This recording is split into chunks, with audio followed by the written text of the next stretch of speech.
Monday, November the 19th at 6 o'clock for the Oconee County Planning Commission. Our first order of business. Well, you want to skip the invocation since Mr. Root's not here, or would Jill, Ms. McPhail, would you like to say the invocation? Yes, sir, I suppose. Pray with me if you would. Our Heavenly Father, we ask that you watch over families as they travel this week, as we celebrate all the wonderful things in America that we have to be thankful for. Guide and protect us as we make decisions for the citizens of Oconee County.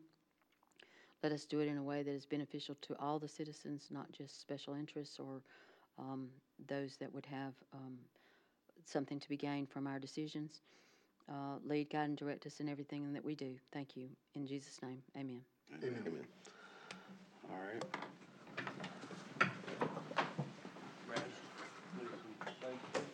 I pledge allegiance to the flag of the United States of America and to the republic for which it stands, one nation, under God, indivisible, with liberty and justice for all.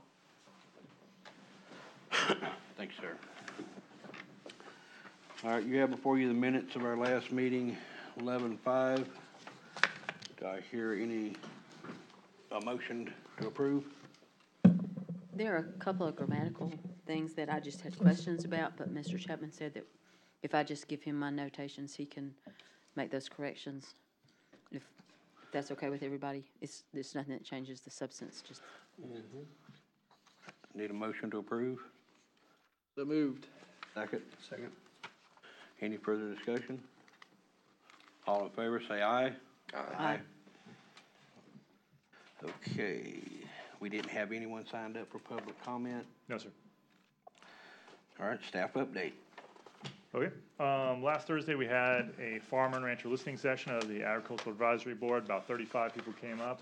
When you get a chance to check out this corner over here, Leslie from the Heritage Center decorated up from farming because it's also Agricultural Awareness Month, which was also voted on recently by County Council. So we have an Agricultural Awareness Month, and it's very nice. We're leaving it up there. In the county so far this year, we've had about 1,000 residential permits issued for dwelling units. Almost half of those, so we had 757 stick-built houses applied for. We had almost half that amount, 350 mobile homes brought into the county or set up permits for mobile homes in the county. So while we have twice as many stick-built homes being built, we do have a large number of mobile homes being utilized in this county, and that's just something that's been an ongoing trend that's worth watching just in the future. We can't treat mobile homes any different than anything else, but if there's a trend towards using one particular kind of housing over another, it's worth watching. And that would be my staff update. Okay. I would think that has went down. Do you have like a historical figures of how long, what way it's going, mobile homes? I can look up over the last 4 years or so, 3 years, we lost some functionality with the switch to a different system. Well, I can look over the last few years. Yeah, I'll bring you next meeting, I'll bring you some, show you what it looks like over the course of time. Because I would think like over the last decade, that's gone down substantially. You used to see tons of them around here moving constantly, and you don't see that near as much anymore. But I had a question about just in light of some local events. Is it not correct that you cannot move a mobile home across county lines anymore? If it's over a certain age, I believe if it's older than 20 or 25, don't quote me on that, but it's 20 or 25 years, I believe, older, you can't move it into the county. If it's already inside the county, you can move it all around. Right. But we're not taking yeah. older ones. And I feel that's pretty much status quo around the state. Okay, so in other words, within the county it can do anything, but it can't come in if it's over 20 years old? Wow, so that's 20 still or 25, pretty old. something of that nature. And then just FYI, there are a number of mobile homes that have now been placed on what was the former fairgrounds, and it's my understanding that's going to be an auction soon. Oh, interesting. They all came from right here. For mobile homes. They were all right here. They were sitting right behind Pine Street here. Oh, okay. That's where they all came from. We There- wondered, because we saw them building up, and it was a kind of an odd use after us vacating it for it to be mobile homes, but then I found out that it was going to be an auction, so. Is it mobile homes or portable? No, portable it's more, office building? it's mobile homes. A single wide, I was trying to relate them year-wise, it's hard to tell, because some of them hold up better than others, but I would say they're not that old, but they are single-wides. They've been set up here for quite some time, like just right across the street here, catty corner, probably 100 yards away, for quite some time. It's a defunct mobile home park. I think WW came and hauled them off real quick one day. Oh, okay. Well, they will be, I don't know when the auction is, but they are up for auction. On the mobile homes, do the double wides fit in that category and the prefab, houses? So there's manufactured homes and there's modular homes, which are two different classifications of homes. So these would just be mobile homes I was talking about, as far as the 347 that have been set up so far. But modular homes, I've seen some beautiful modular homes come in as well. And just out of curiosity, where would a, cargo trailer go if someone wants to move it in and set it up as a home? Like a Connex, like a 40-foot shipping thing? Yeah, the shipping containers, Where would it go as far as? Where will it fit into our regulatory things as far as a home? Probably stick-built, but I'm not sure. Like, I could ask Scott. We've had a couple. I know that's the common thing. We've had a few of them set up, a couple on Kiwi School Road, and a few other ones. I feel that they have to provide some foundation, tie downs, plumbing, it's all the standard things you expect out of a stick-built home. Stick-built home. I believe that's the case, but I'll find out more in detail for you. I think it's awesome use of resources. Just, Yes, yeah. Okay, let's move on to item number 7, Planning Commission 2018 attendance, 2019 calendar. Again, we don't have any public comment signed up, so if you look at the paper here we have for the 2019 holiday schedule, Adam, you wanted to find out about the meetings for next month? So we don't have to set the meeting schedule for next year today, but instead of me throwing this at you at the next meeting, and you all having to be on your phones for the next 10 minutes, here's a list of meetings, the 3 that are highlighted that we have to adjust for if we're gonna stay on the Monday schedule, first and third Monday schedule. And you all have until, I guess, maybe next meeting for us to kind of hash out, do we want to replace these meetings for next year, or do we want to let it ride, or whatever we want to do with it. So this is kind of backup material for next meeting. I wasn't really prepared for us setting the calendar, plus we're supposed to do it as close to the new year as possible. So that's just something to think about for the 2019 holiday schedule. So look at this, and let me know if you want to keep to the first and third next meeting, just kind of figure out where that is. The other is, I can start working on the stipends for you all tomorrow if I can figure out what meetings you all are going to attend in December. So we have 2 meetings left for the rest of the year. Let me know if you're going to attend it. Which will come on the 3rd and the 17th of December. Is the 2 I meetings. will not be at the one on the 17th. Okay. I can tell you that. Lyles. Okay, I would expect to be there. for both? Yes, sir. Good Lord willing, the creek don't rise. I would expect to be at both. I should be there too. Mr. Kisser? Yep, I'll be here. Right. Hey, Mr. Gramley? I can come to both of them. All right. I'll be here too. The right, ones and in so- January, are we gonna be having our meetings out in the public by that time? As far as, I don't For have planning, anything else. for the comp plan? So we can move on to that if you'd like to. I actually have that scheduled here for the next item if we want to Okay. go ahead and tie this one. Yes, let's go ahead and move on to item number 8, 2020 comprehensive plan.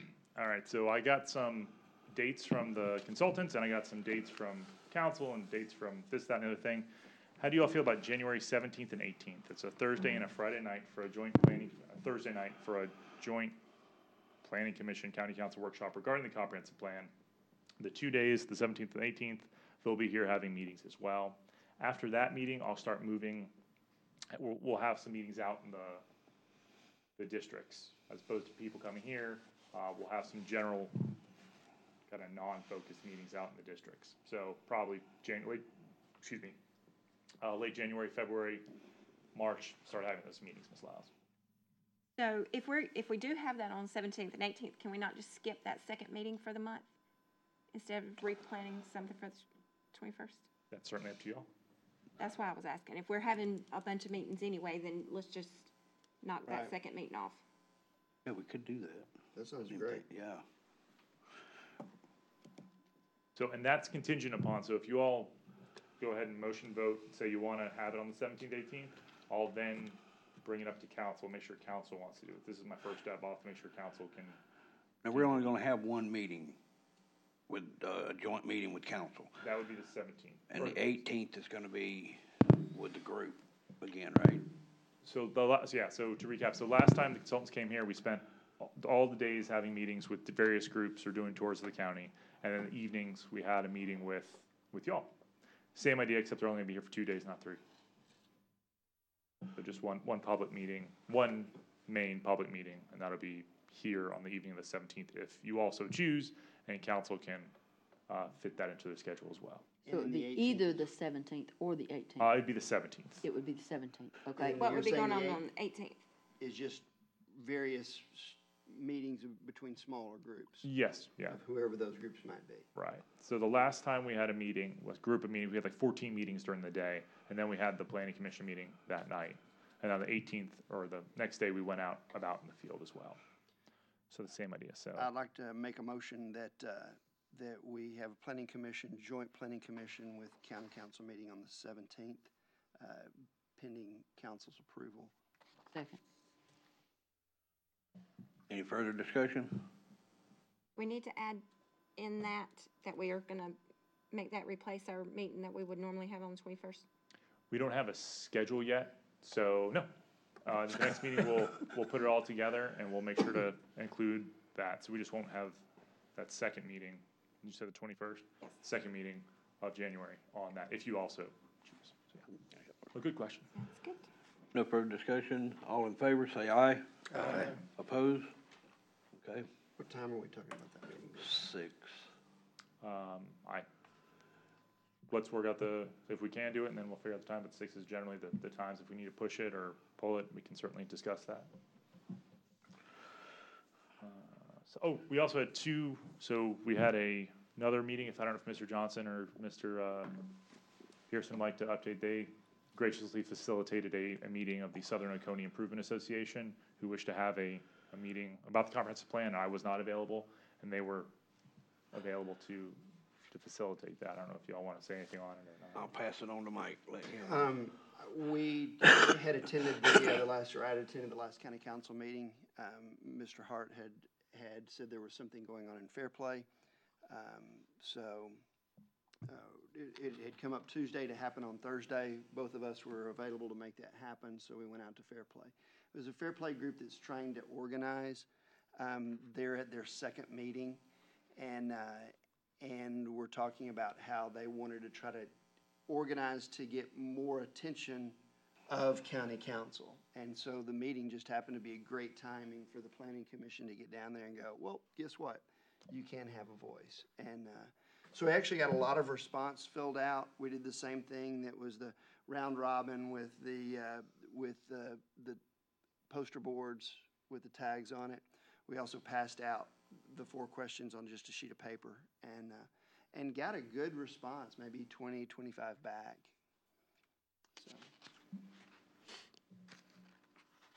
So that was it. Yep. It was a good meeting. Do they have they set like a point person yet for that group? I believe that was Mr. Chuck Cromelink, Yeah. Charles Cromelink, if I'm not mistaken. Tony Adams was the gentleman who kind of facilitated to us, and I think Mr. Cromelink was the point. I think Chuck is, like the chairman for right now. Yeah, they don't have a formal personnel at this point. He's just kind of leading it off. They had some good discussions out there. All right, if there's nothing else, let's move on to item number 9. Mr. Adam?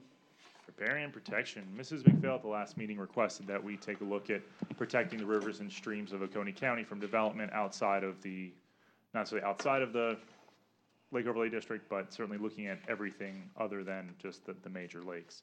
What I've included for you is DHEX. Basically, DHEX created a handout, a pamphlet on how to make an ordinance and the rationale why behind it. So there are a lot of different steps. There are some very involved ones. There's some very simple ones. I didn't write the first sentence here. I just want you all to kind of take a look at it, and if anything pops out at you, something that's, yeah, that makes sense, or no, that doesn't make sense, let me know. But basically, we have a template, or at least an outline of how to write an ordinance for wetland buffers, river stream buffers. Does DHEC, I know like, when agriculture is moving dirt anywhere near, state waters, we have to have DHEC come in. Does that not apply like for builders or of residential or anything? It does, but there's, DHEC is a very called upon, group, and so sometimes certain, here, Ms. McPhail, you go ahead and fill this part in.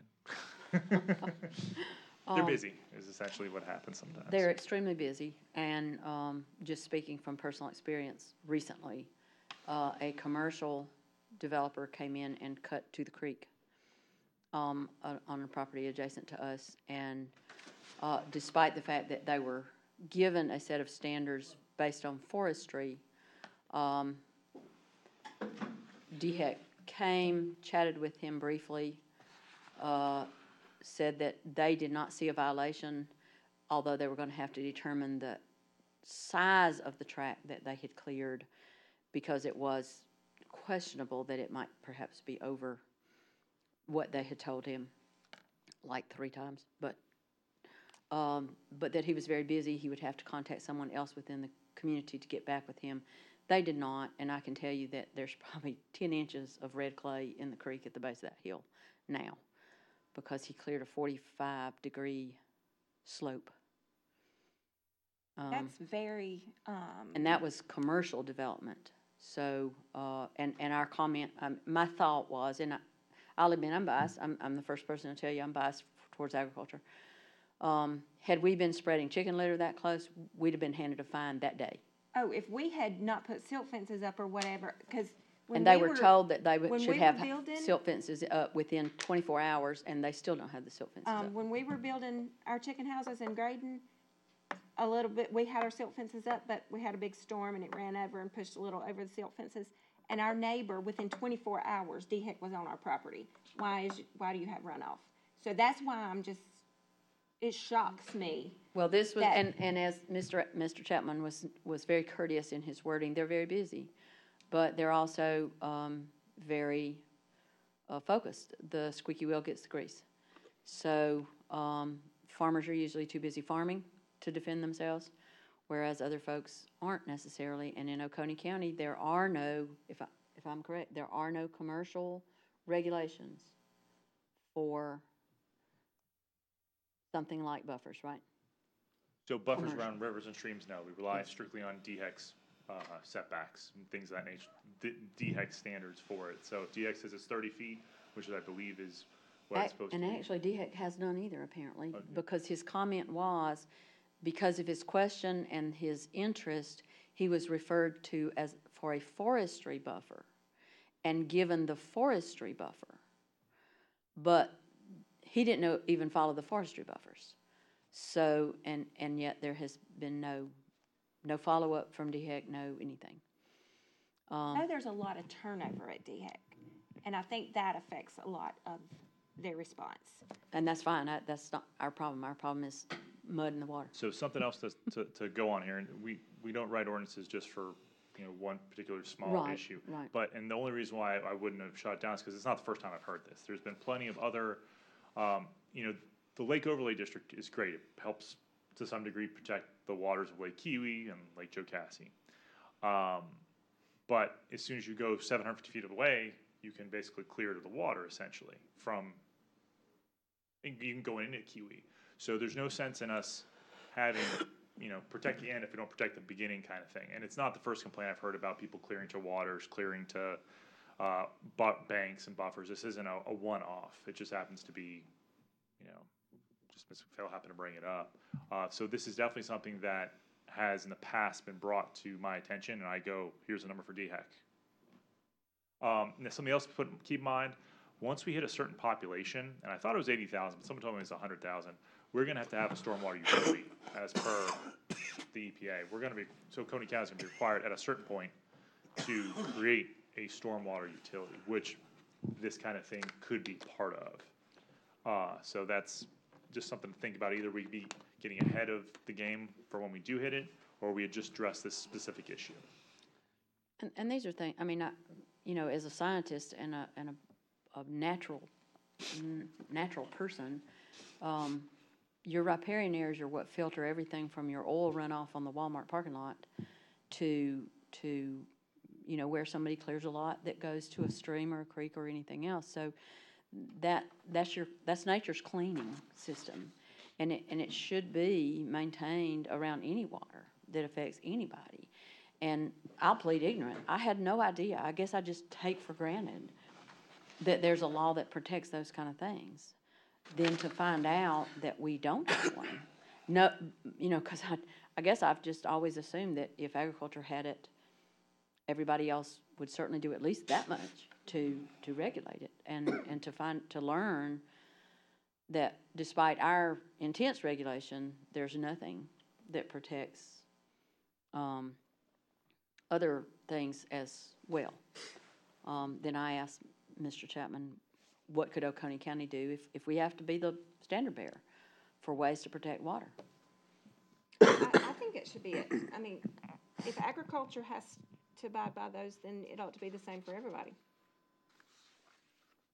And I don't, for me, it's not even that reasoning. Everybody should protect the water. That, for me, it should be across the board that you do not clear so that water can run off of any surface directly into a water source that feeds our own water source somewhere down the line. I really like the ones for Dorchester, just in reading them. They were sort of, they're not overly aggressive, but they seem to be, they're reasonable.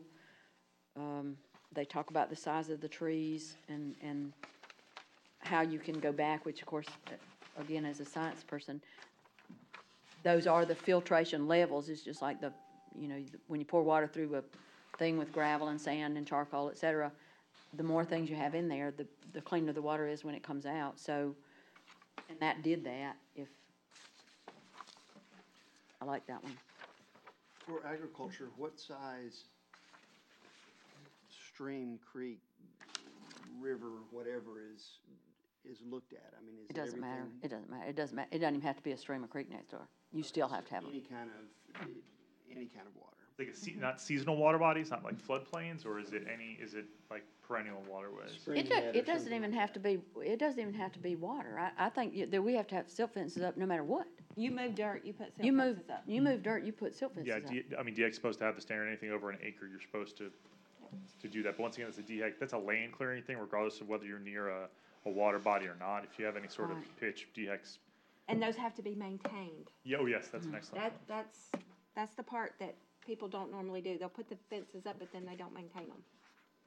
And we have a big storm like we've had come through last week, and you just graded, and those fences are coming down. So what width are we talking about? This one it goes 20 to 30 feet, I believe. It is depending on what it is. It gets higher the more important the body of water is. It says within so many feet, the large trees cannot be cut, period. And then as you go back, the bigger trees can be cut as long as you leave like bushes and shrubs, the things with the finer root systems and better filters. I think forestry is 30 feet, if I remember correctly. I think 30 feet is a good, Forestry practices say 30 feet if you're going to, even if you're clearing timber, not clear cutting, but if you're just cutting timber, you have to leave a 30-foot buffer at a water source in forestry management. Then certainly clear cutting, that's leaving it much bare because you're going in there with a mechanical equipment and pulling the roots completely out of the soil. So, and that is, yeah, anything over an acre, you have to have silt fences, et cetera. So I don't think that they give a buffer there for that kind of thing. It's just, forestry goes by 30 feet from a water source. And then commercial clearing is anything over an acre, you have silt fence up. And I don't think it has to do with water. I think it No, just, it doesn't. I think it's just, you have to have silt fences up. So, So we can make it more, as stringent if DHEC has, you said DHEC doesn't, but forestry, we can make it as stringent as a state or more stringent. We just can't make it less stringent because then it just is silly. Because then we're not enforcing anything. So if this is something that you all would like for me to take a look at and provide you with some kind of draft or some more research, please let me know. If you all want me to go ahead and just go for a draft here and leave some fill in the blank spots about distances and times and structures, I can do that, or y'all keep talking about it, get some more information. What would y'all like for me to do? I'll jump on this because I'd love to see you put something together. Because I see from this that you're going to have to look up what the levels of water are, because I know certain creeks are going to be more important than other creeks, particularly with relation to the lakes, things that feed into the lakes, et cetera. So, yes, sir, I would love to see you put something together and come back with it to us. A resource for you might be Oconee Soil and Water Conservation. They can probably get you, because that's who agriculture has to use to find out what all our buffers are and everything. And they probably also know where all these creeks are, et cetera. So you said that, I knew her I name. know, right? You knew I was asking that. Goodness. Heather? Heather Yes. Ramsey. Heather Ramsey. So the question is, if you all want me to do this, you all should probably motion vote to create a draft, unless you all want to. I'll make that motion. I'll second. got a motion and a second, any further discussion? Yeah, I mean, it's my understanding right now, anything over an acre, DHEC's, you need DHEC permit. So we're talking about mainly stuff under an acre. Is that, am I This correct? is actually only to do with, this is not a size of, this is more to do with the creation of, think of it just like the vegetative buffer on kiwi. This doesn't have to do with clearing so much as it do with, what does it do? That is not clearing. Like, this is an area that we wouldn't, ostensibly, just looking at the drafts, we wouldn't be clearing in regardless of the size of the rest of the development. So if you had a creek on a project site, you would have to stay, if we were in Dorchester County, 20 feet away from it. So are we creating another overlay then? I think this would just be a standard for all rivers and Okay. streams, water And then- bodies. And then, are we gonna put some on the books? And it's my understanding that we're supposed to eclipse the 75,000 population mark in Oconee County when the 2020 census comes out. And then that's gonna kick us into a stormwater management plan. Is it 75? I was been looking around, I couldn't tell. Well, That's if it my is, we're in it, because I think they just announced that our population was 78.9 Yeah, by the end of So this year. That's gonna kick us into a stormwater management plan, which is probably gonna expand your new department. And we'll be looking at this exact thing. If this is if it becomes the purview of the planning commission to create the stormwater plan, we'll be looking So- at this. We'll have a head You know, I start. guess my thing is, are we Yeah. gonna create something, then have to recreate it, or create something? Yeah, I don't know. I just, again, I think this would make their job easier because this is already in place, because we have to have stormwater, plan written up for farms now. And if, this would already be part of it anyway. This isn't, I'm just asking questions. Yeah. So, this would But- already be. And I doubt we'll have it think finished by the it's step time our ahead. population reaches that anyway, so that, it would at least give us a good start. So I could also do the research on that and find out the exact number for a stormwater utility that we'll have to have. I'll figure out where that is. I think Anderson's already one, aren't they? Because they have like major stormwater stuff that they have to go through, so you might It can could contact very well them. be Anderson. Well, same thing with Pickens County. I mean, when I pull a building permit, I pull a stormwater management permit too. That's right, Scotty does that. I can ask Scotty. Yeah. So, I mean, to me, just want to prevent either duplication or complication if, you know. Well, so if I just begin looking at it, I can just do it together, side by side. I can look at creating a draft as well as what the number is. 80,000 sticks in my head for some reason, but I'll double check as far as when we're gonna have a stormwater utility. And if it's like, hey, it's in 5 years, we shouldn't work on it, then we can have that conversation. But let me find those facts out for you, and I can work on a kind of rough draft based upon this and the other DHEC standards that exist. And I'll give you all kind of the same thing I've done before. I'm surprised that commercial in other industry doesn't have to meet the same thing as commercial in agriculture. Yeah. Yeah, I mean, that's why, for me, I was I just picked up, I didn't know who to ask, other than Mr. Chapman, which kind of started the whole conversation. I was just stunned that it was allowed. And it's And- enforced, which is interesting. Like, that's where it's enforced. Like that. Yeah, it's the- only enforced in agriculture, because they've done nothing, for, There's a property that you all drove past if you drove from Seneca up here that's been clear, goes in the process of getting clear cut, and I haven't seen the first silt fence on there. I don't know what they're doing, but, it's like, hey, it's not a farm, but I mean, it's right on the road. So anyhow, it's neither here nor there. Okay, if no further discussion, all those in favor, say aye. I, Oppose? And Okay, let's move on to item number 10, the agricultural buffers. Again, no one has signed up to speak. Adam? so we've had a few meetings. We had one meeting about this, the Ag Board. I went back to the Agriculture Advisory Board, and I just asked them to put their thoughts into writing for me, so I can kind of bring them to you. Didn't print them out because I hadn't compiled them. I have some thoughts, but as far as the distance, a few of them mentioned 150 feet as being an adequate buffer, at least as a starting point.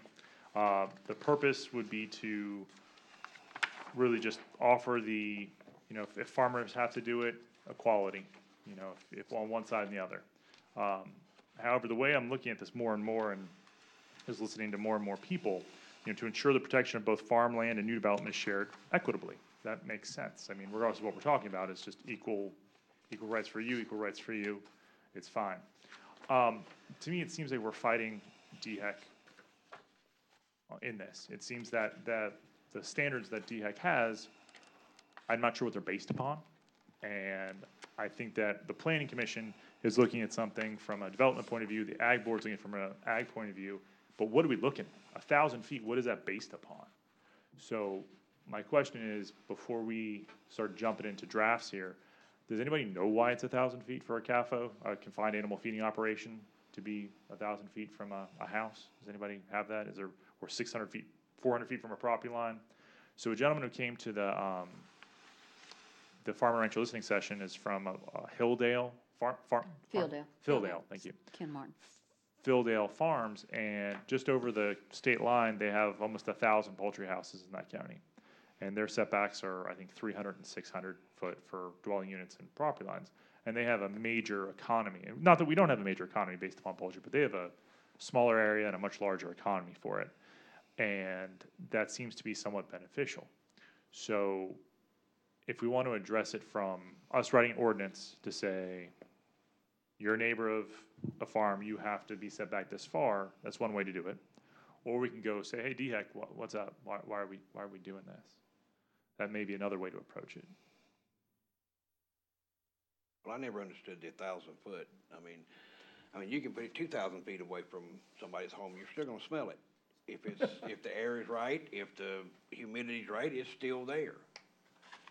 I mean, It was probably to get people to quit grapping, because you wouldn't believe the amount of grapping just when somebody proposes a farm coming up near their home. They want to eat chicken, but they don't want you to grow it. So, Yeah. I mean, it is probably just a solution some kind of compromise came about in one of those meetings where you've got to call and, come in and air your grievances with your neighbors and, but, if you wanna approach DHEC, I don't think you'll really get anything changed, but, Oh, I don't want to approach DHEC. I wonder if you all want to approach DHEC. Because from a staff level, I don't know that that's the way to go with it. But if you all wanted to work with the Ag Board and trying to contact DHEC, I mean, as you all are aware, the ag people and the county, the rural community makes up most of the state. I mean, you all have a voice, at least with your government. So if that's one way. If the next state over, which is right around the corner from us, is 350 feet or 650 feet, I sure don't like the idea of this commission coming and saying you have to be 1,000 feet. If you've bought next to a farm, you have to be 1,000 feet away. I would rather the ag department, ag group, go to DHEC and see what inroads they can make there before we start putting in. Well, and let me throw in here two things. First of all, I don't know that the state of Georgia doesn't have DHEC. They have nothing even similar. So that's one of the reasons they don't have 1,000-foot setbacks. I think the counties have those ordinances in there to protect the farmers and developers. And then the other thing that, just out of curiosity, I don't think that anybody else besides what they classify as confined animal management, which is in Oconee County, and for the vast majority in most of South Carolina, because there's very few dairies left, and I don't know of any large-scale hog operations anymore. Those large buffers only apply to them. So they do not protect your small farmer who has 25 acres who has hogs on it, but then who may suffer repercussions if a development moves in and then the people on the back row of houses go, ooh, I don't like this smell, and they go after that farmer because she doesn't qualify as a CAFO, so she's not going to fall under DHEC regulation anyway. So putting in a buffer, does that stop somebody from complaining, or does that give a protection and some added layer of protection? That gives an added layer of protection, and I'm going to be honest, I'm pretty bad to call a spade, and that is, but I don't know it from your real estate side. I liked the Santa Cruz format of taking care of things in farming. They didn't set buffers. They simply said, if you build next to a farm, you agree to this. Right, and I liked theirs as well. Now, the catch there is, the question that came up during the ag discussion was, well, who defines a farm? Well, that's a good question because everybody defines it differently. The county, I believe, qualify for agricultural zoning, you have to have 5 acres or more, right? For taxation purposes. For taxation purposes, Correct. okay? For zoning, you had to either have so many acres or be adjacent to somebody who had enough acres to qualify. To get a license plate, all you have to do is go up and ask for it and say, yeah, I make money off of farming, and they'll give you a farm tag. So I think somewhere in here we're going to have to define farming, because after that meeting I spoke with a gentleman, and it was a very interesting conversation. He has purchased I believe it was two old chicken houses that were beyond restoration for the poultry industry. And he's in the process of converting them from end to end, aquaponics, gardening, hogs, and poultry production on a small scale to feed to the local farmers market / food supply. But he only owns an acre and a half of land because he barely owns, he owns what they're sitting on. But he's a farm. So we're going to have to be very explicit in how we define farming if we're going to go either way. It isn't going to matter whether it's him, because I trust me, if you back in the day when they had the trout farm up there above Salem, you think, oh, trout in the bubbling spring, blah, blah. But when they harvested those trout, you think chicken houses smell bad. So I'm sure that aquaponics suffer the same thing. When it's harvest day, I don't think there's anything much worse than fish smell. So, except dead fish smell. So, I think we are gonna have to define farm at some point in time, and perhaps that's something that we can work with the Ag Advisory Board. And then I would also like to approach DHEC and say, where did this number come from? And why do you enforce it against these confined animal management things when there may be other things that are equally offensive, if you want to word it that way? And get to the source of that, and then perhaps we could come up with some numbers. Does that make sense? Does that make What sense? I did like, I'm all about protecting the farmer and setting the buffer. If y'all say it has teeth, then it has teeth. I don't see where the teeth are in that, but I did love the Santa Cruz County where they said, when you go in to get a building permit, you're signing a document that says you realize that you're about to build next to a farm. To me, that's teeth, especially depending on what the document, how it's worded. So I thought that was pretty cool. Yeah, well, they both require enforcement, and so at some point in time, somebody's gonna have to get up and go out there and enforce it, which is gonna require, somebody in the county or on DHEC's part to actually come up with people that can go out there and say, here's a fine if you don't pay. And of course, some people, the fine isn't gonna change it either. But at least we're making a step towards protecting Well, our ability to feed to me, the ourselves. biggest deal is a build permit goes and attaches to your deed at the courthouse. And so if I've signed a document along with my build permit saying I'm aware that I'm next to a farm, it's now public record that I've signed a document saying I'm okay with that. Oh, okay. And if you sell your house, that goes with it And too? it goes, it's a recorded instrument that attaches to the deed. I like that. Cool, I like that too. I'm not saying that I don't like buffers, but I'm also, I know that the first thing is gonna be, we're gonna have to define a farm. Maybe, is the Ag Board possibly gonna approach DHEC about the standards and possibly getting them changed, or? So it's to you, it came from Ag Board to Planning and Economic Development to Planning Commission. Now, if you all want to reach out and say, Ag Board, go talk to DHEC, we can certainly facilitate that conversation. Or if you all want to be part of it, so the ball's in your court. They're not moving forward on it. I've asked some questions about it, but the ball is in Planning Commission's court as far as the agricultural buffers are concerned at this moment. Who in DHEC would we get in touch with? Yeah, if I knew that answer, I would already have the other answers I've asked. But can we You find need to out and get just, into the permitting part in Columbia. can we just find out and have them to be at this meeting, be at one of our meetings and get answer them our here. questions? I'm gonna just start dialing now, and I'll wait on hold till.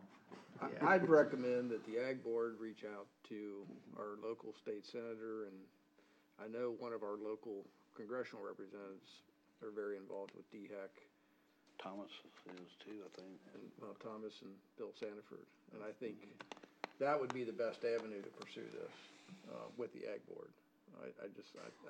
To me, we're again kind of going down slippery slopes, but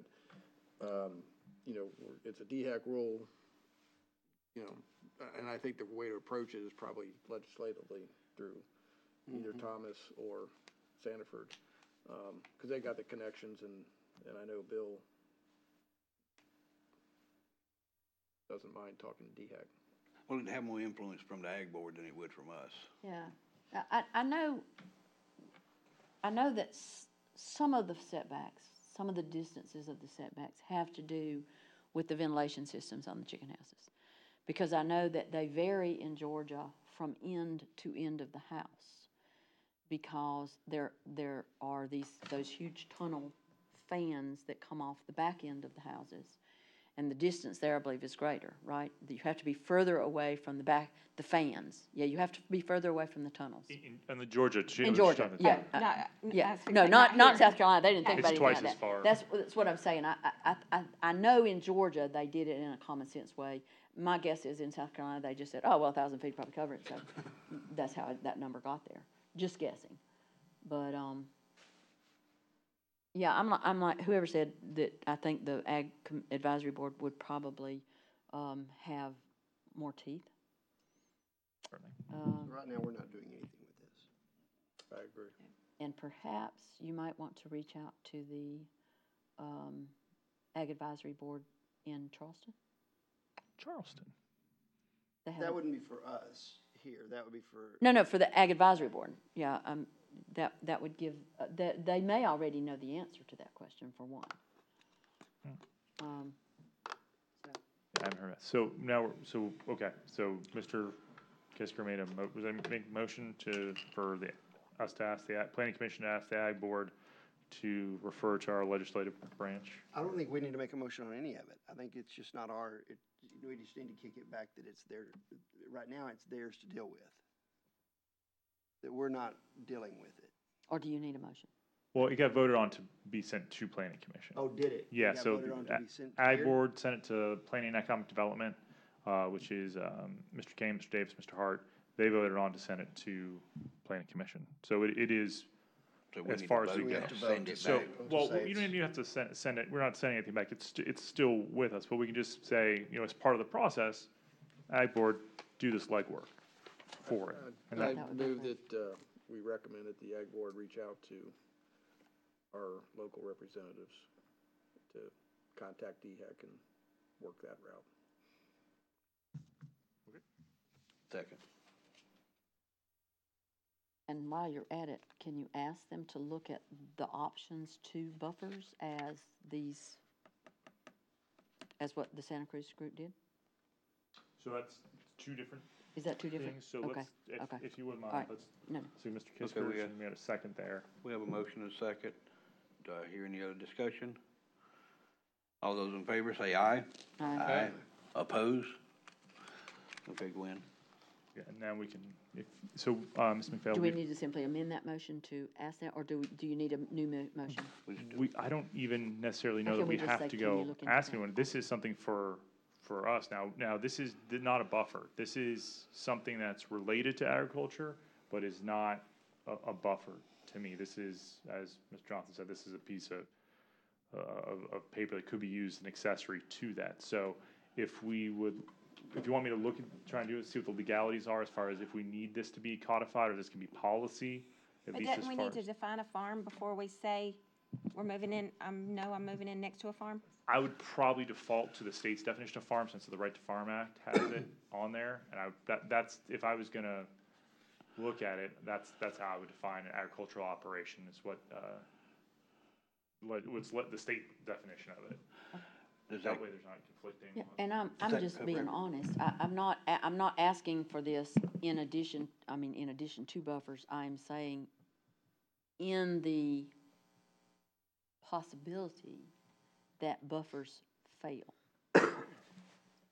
or cannot get support, would they please look at this as a possible fallback on to protect agriculture in? Gotcha. what is the state definition of a farm? Is it land-wise or what they're Sure, doing it's on many, the many land? pages.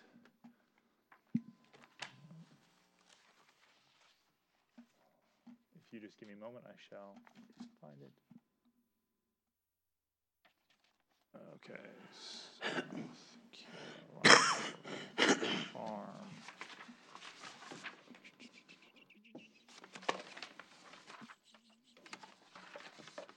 It's right to farm, right? Gwen, Right, yeah, right to farm. are you going back to the riparian protection, or are we still? No, in no, the no, buffer I'm just buffer? saying, no, in the agricultural, I think the riparian buffers apply, no, farming or no farming. I think the riparian buffers, that, it still floors me, I'm sorry, now the teacher's coming out for just a half a second. It still floors me that there are people who are covering with mud the filtration systems to our oceans because they want to put a multi-million-dollar hotel next to the ocean so that they can have the taxpayers fund the insurance to rebuild it when the hurricane hits. That at some point, people have got to start protecting their water, whether it's the ocean water or preferably, even more importantly, the fresh water. So to me, those riparian buffers they're given agriculture or no agriculture. They're key. The farmers are already taking care of their water. We've already got all the regulations we need. I'm asking that we look as citizens of this planet to protect our water. The ag buffers, I think, are key because the number one destructive force for agriculture is development or urban sprawl, or however you want to call it. Encroachment is another term that's used for it.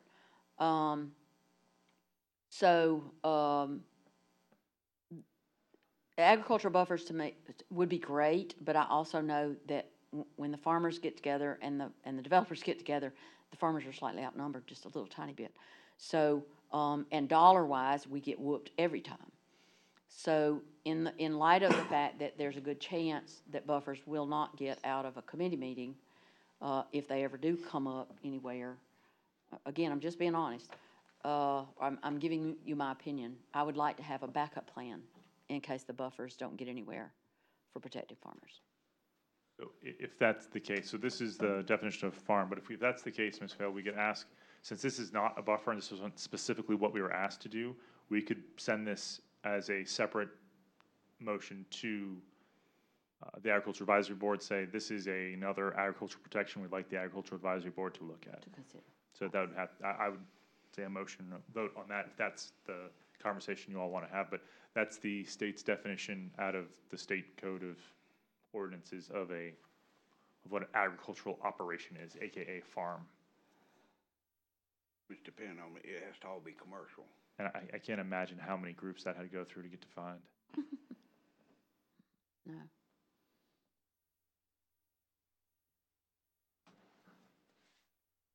Yeah, so the roadside market falls in there as well, which I thought was interesting.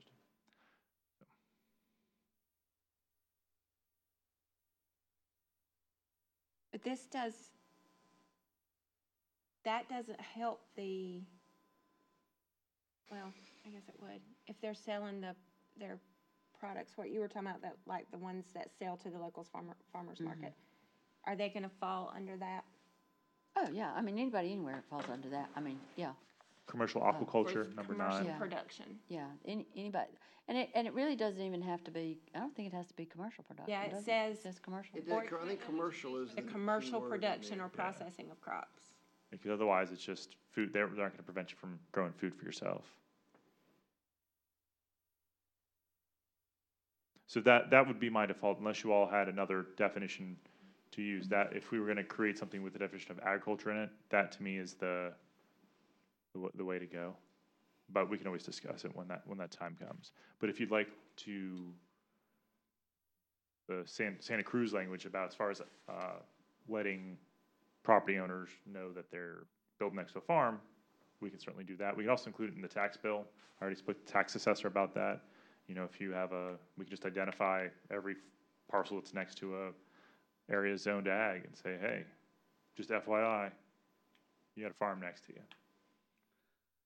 But in the, we're not all zoned ag just because we are. That's ag. correct. Cause the chicken house is next to me. But that's the only way I'd be able to do this anyways. So the only way I'd be able to identify that you're next to ag is that, You have to be identified as ag. right. To me, from a zoning perspective, because there's so much of the county is taxed ag, it's But not. then really- you're gonna have to do spot zoning, because there may be a small 5-acre little farm right in Not the saying that middle. he's gonna put them on there, he's just gonna say that's the only way he can find the ones he's gonna talk to. Right, He's so gonna like, give the so if warning. somebody came and built next to you, they would, let's just say we passed an ordinance that said, if you apply for building code, a building permit, we're gonna let you know that you're building next to a farm. Well, they wouldn't get that notification, because you're in the control-free district, so I'm not aware that you're a farm by right. It's like the ones beside me, the same way, he's 200 acres, but he's in control free. Correct. So we need to do something to, So in control-free though, he could be taxed ag. That's correct. Could we create a tax map that shows agriculture as a color? Oh, I have that, I have that map, it's the majority of the county. So maybe into the building that they simply reference the tax map. And when you pull a permit, that it's given public notice that you reference a tax map, and to be aware that if you're next to ag, that could mean a variety of things. And don't complain. I've That's not the is key it- word, don't complain. I'd be interested in tabling this till next meeting when Mr. Root's here, cause now, we're going down, I mean, is it when you pull a building permit? Is it when you buy the ground, you know? And, you know. Yeah, and we're also I gonna, mean, we can't we're protect fixing to get stu- into we can't privacy protect issues, stupid. because And- if you get into tax. Can't fix It's all it. public. And That's then all are we public. I putting, know it's public. you know, but an people don't undue necessarily want the list liability out against the county if Oh, that's available. fair. they don't look at the map So- right? Yeah, but, I mean, I think there's three separate ones on the Santa Cruz document. The section A is, anybody buying real property, and they've got it listed unincorporated portion of the county, so that would be anybody and everybody would get that, it seems like. And then the next would be, if you go and apply for a building permit, then you would have to be 200 feet within agricultural lands to see that portion. And then the third part that they have is the tax assessment. That would be an annual notice sent to owners of all real property, it seems like. So I think the only one with teeth is the building permit, where it says, you know, the 200 feet buffer.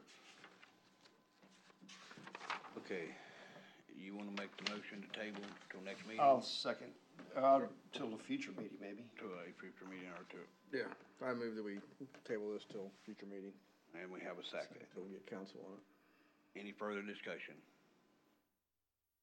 All those in favor say aye. Opposed? I'll just abstain. That's fine.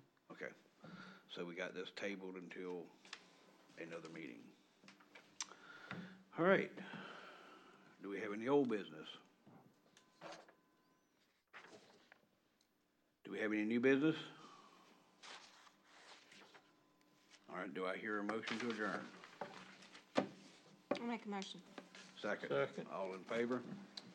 I've been too quiet for too long. Not gonna give a chance for somebody else to come up.